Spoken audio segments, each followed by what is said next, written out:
Video-video di channel Wartawan Injil ini hanya bagi orang-orang yang mau berpikiran sehat.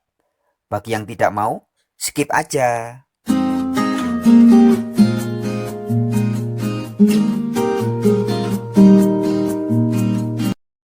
Halo sobat-sobat Warin dimanapun berada.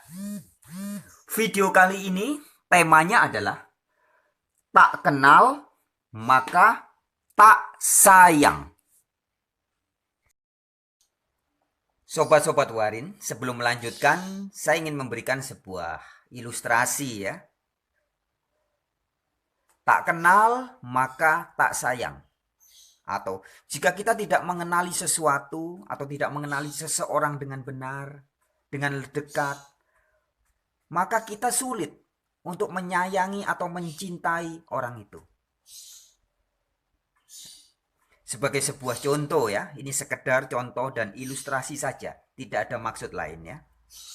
Beberapa waktu yang lalu, seseorang yang kita kenal sebagai disebut atau dijuluki sebagai ustadz, sekarang beliau sudah almarhum, sudah menjadi mendiang ya, dikenal sebagai Ustadz Maher atau Masoni itu ya.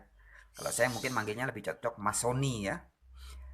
Oleh sebagian orang dia dianggap sebagai ustadz atau guru agama. Dan dikenal di media maupun di khalayak ramai. Banyak orang menganggapnya sebagai orang yang sangat kasar ya. Kata-katanya nyelekit, menyakitkan, tidak ada kasih ya. Menyebut siapa Nikita Mirzani sebagai lonte dan sebagainya ya. Tetapi belakangan juga kita mendapat informasi melalui media juga bahwa orang-orang yang merasa dekat, yang pernah menjadi sahabatnya Ustadz Maher atau Masoni ini bercerita bahwa Maher atau Ustadz Maher itu sebenarnya orangnya baik loh. Jadi orang-orang yang mengatakan bahwa Ustadz Maher adalah orang yang baik ya. Jadi kata-katanya dia yang memang terkesan kadang-kadang kasar, frontal, terus terang, belak-belakan ya. Itu sama sekali tidak mencerminkan sifat aslinya yang katanya baik ya. Orangnya bersahabat, baik, bla bla bla bla. Nah, intinya adalah orang atau sahabat-sahabatnya Ustadz almarhum ya, Maher ini mengatakan Ustadz Maher itu orangnya baik. Dan mereka juga mengatakan mencintai, menyayangi Ustadz Maher adalah karena merasa kenal dekat dengan Ustadz Maher. Sedangkan orang-orang lainnya yang tidak kenal, tidak tahu dengan dekat, tidak tahu dengan baik, menganggap bahwa Ustadz Maher ini bukan Ustadz yang baik. Apalagi katanya menurut polisi matinya gara-gara penyakit yang tidak boleh dipublikasi. Penyakit yang bisa mempermalukan keluarga jika diungkapkan. Wah, jangan-jangan ini HIV. Penyakit yang memalukan, maka tidak boleh dipublikasi. Timbul sebuah gosip macam-macam tentang almarhum Ustadz Maher. Tetapi intinya, orang yang tidak kenal dekat dengan Ustadz Maher akan mengatakan bahwa Ustadz Maher ini tidak baik. Tapi orang yang merasa dekat akan merasa mencintai dan sayang dengan Ustadz Maher. Ini hanya sekali lagi sebuah ilustrasi atau contoh saja. Intinya adalah siapa yang tidak kenal sulit untuk sayang. Maka tak kenal maka tak sayang. Nah, sobat-sobat Warin, begitupun dengan Al-Quran dan Alkitab.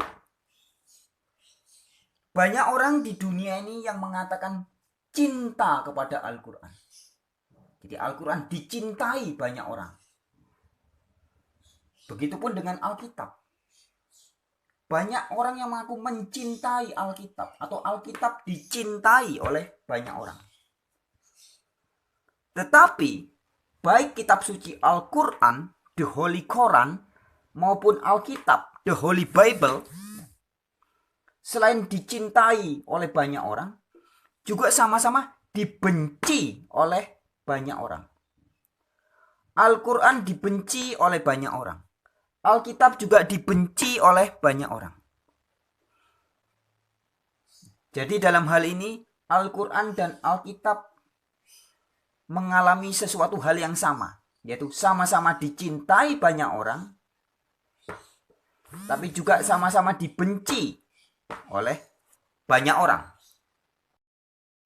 Sebagai ilustrasi lagi, ya, di dalam Injil Yohanes dikatakan Yesus dicintai orang banyak, tapi Yesus juga dibenci orang banyak. Bahkan tokoh-tokoh agama, pemimpin-pemimpin dan imam-imam Yahudi sempat menyebut Yesus sebagai penyesat bangsa. Ya, sebuah statement yang nggak main-main. Bukan penyesat keluarga atau penyesat kampung, tapi Yesus dianggap sebagai penyesat bangsa. Tapi juga banyak kelompok orang-orang lain yang mencintai dan menyayangi Yesus.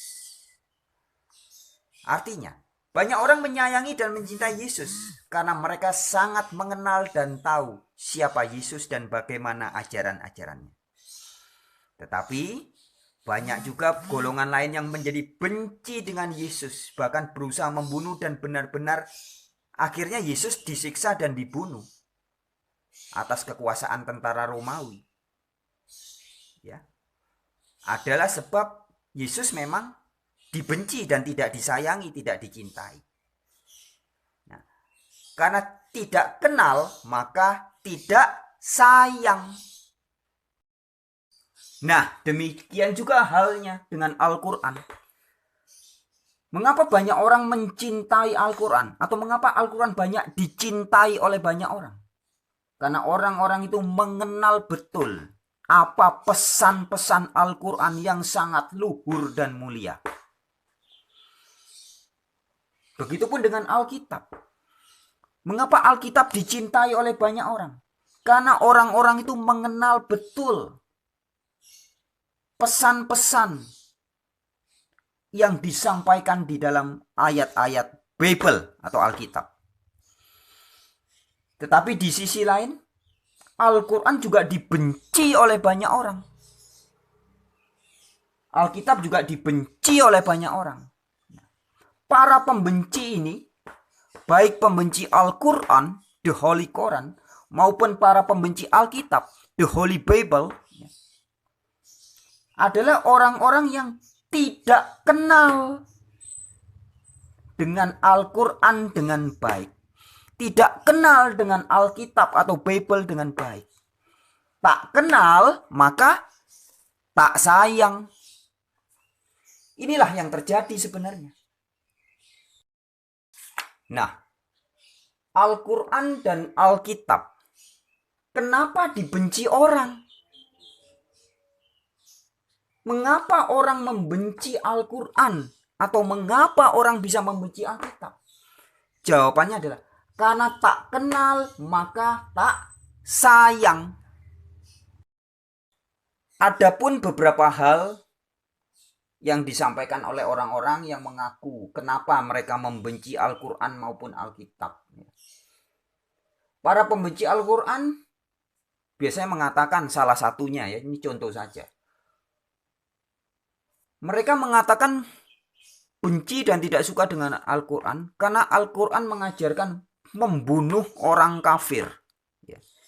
Jadi memang di Al-Quran ini ada banyak ayat-ayat, bukan satu dua, tapi ada banyak ayat yang memberitahu orang atau pengikutnya supaya membunuh orang kafir dalam konteks tertentu.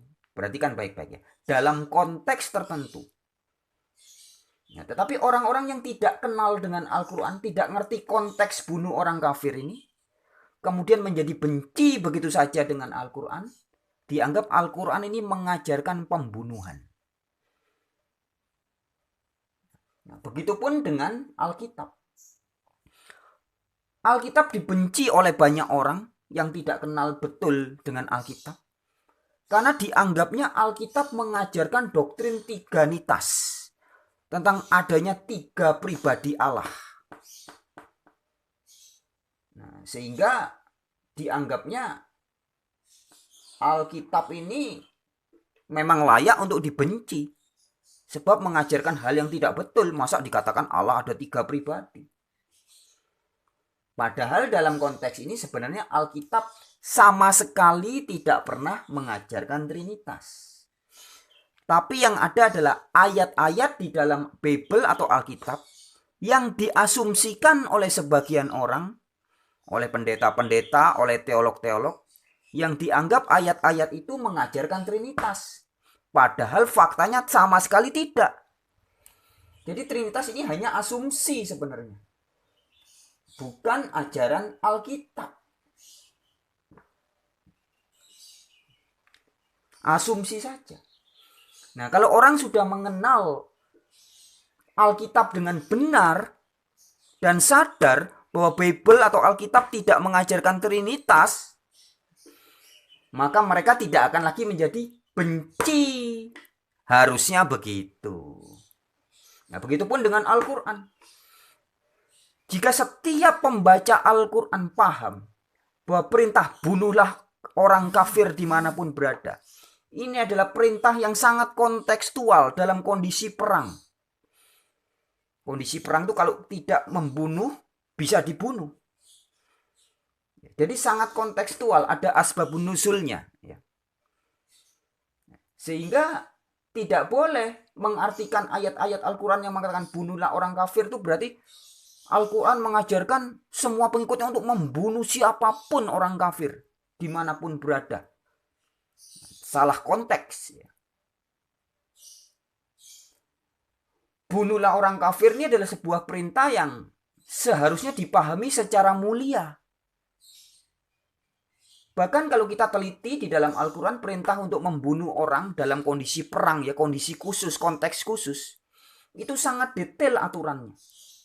Misalkan, tidak boleh membunuh perempuan, tidak boleh membunuh orang tua, anak-anak tidak boleh. Bahkan kalau musuh sudah lari, sudah menyerah dan melarikan diri, tidak boleh dikejar dan tidak boleh dibunuh. Jadi ini sangat kontekstual. Kontekstual, tidak sembarangan. Nah, tapi orang-orang yang tidak paham kontekstual atau asbabun nuzul ini akan menganggap akhirnya, wah, Al-Quran ini layak dibenci karena mengajarkan membunuh orang, membunuh manusia. Nah, jadi ini terjadi karena kesalahpahaman terhadap Al-Quran.